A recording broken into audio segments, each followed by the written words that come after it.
భోగి పండుగ శుభాకాంక్షలు. ఈరోజు నేను మా ఇంట్లో చేసిన స్పెషల్స్ అయితే చూపిస్తానండి. నేను దేవుడికి నైవేద్యంగా పెట్టినవి, అలాగే ఇంట్లో నేను చేసినవి అయితే ఇప్పుడు ఒకసారి చూపిస్తా రండి.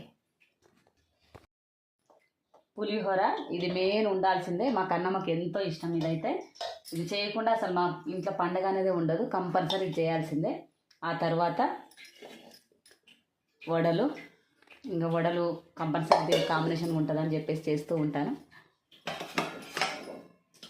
ఒబ్బట్టు కూడా చేసినండి, అంటే మనము మన తెలంగాణలో అయితే బచ్చాలు అంటాం కదా, అవి కూడా చేసిన. ఆ తర్వాత పానకము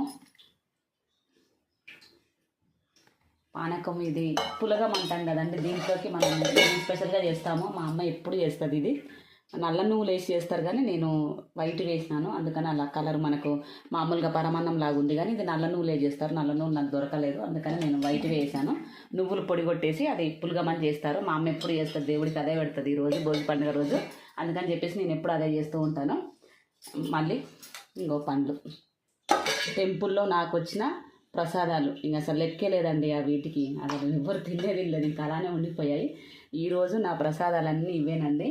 పులిహోర, ఒబ్బట్టు, అదే బచ్చాలు, అలాగే పులగం, పానకం, వడలు చాలా టేస్టీగా ఉన్నాయంట. తినే వాళ్ళకు కూడా ఇచ్చేసాను నేను. Okay, bye.